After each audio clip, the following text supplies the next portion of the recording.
ಸುದ್ದಿ ಇಂಚರ ವಾರ್ತೆಗೆ ಸ್ವಾಗತ. ಬಜೆಟ್ನಲ್ಲಿ ಹಾವೇರಿಗೆ ಶೂನ್ಯ ಕೊಡುಗೆ, ಸರ್ಕಾರದ ವಿರುದ್ಧ ಬಸವರಾಜ ಬೊಮ್ಮಾಯಿ ಆಕ್ರೋಶ. ಹಾವೇರಿ: ರಾಜ್ಯ ಸರ್ಕಾರದ 2026-27ನೇ ಸಾಲಿನ ಬಜೆಟ್ ಹಾವೇರಿ ಜಿಲ್ಲೆಯ ಪಾಲಿಗೆ ಸಂಪೂರ್ಣ ನಿರಾಶಾದಾಯಕವಾಗಿದ್ದು, ಜಿಲ್ಲೆಯ ಅಭಿವೃದ್ಧಿಯನ್ನು ಸರ್ಕಾರ ಸಂಪೂರ್ಣವಾಗಿ ಕೈಬಿಟ್ಟಿದೆ ಎಂದು ಮಾಜಿ ಮುಖ್ಯಮಂತ್ರಿ ಬಸವರಾಜ ಬೊಮ್ಮಾಯಿ ಅವರು ವಿರೋಧ ವ್ಯಕ್ತಪಡಿಸಿದ್ದಾರೆ.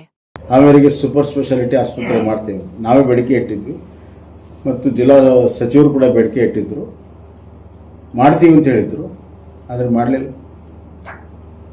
ಹಾವೇರಿಗೆ ಸೂಪರ್ ಸ್ಪೆಷಾಲಿಟಿ ಹಾಸ್ಪಿಟಲ್ ಅವಶ್ಯಕತೆ ಇದೆ ಅಂತ ಮನ್ಕೊಂಡಿದ್ದೀನಿ ಅಂತೆಲ್ಲ ಹೇಳಿದರು, ಆದರೆ ಮಾಡಲಿಲ್ಲ. ಹೀಗೆ ಹಾವೇರಿ ಜಿಲ್ಲೆಗಂತೂ ಕೊಡುಗೆ ಶೂನ್ಯ.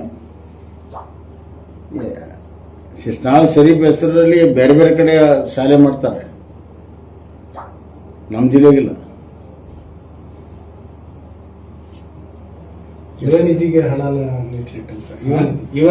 ಆಮೇಲೆ ಗ್ಯಾರಂಟಿಗಳಿಗೂ ಕೂಡ ಪೂರ್ಣ ಪ್ರಮಾಣದ ಹಣವನ್ನು ಇವತ್ತು ಇಟ್ಟಿಲ್ಲ.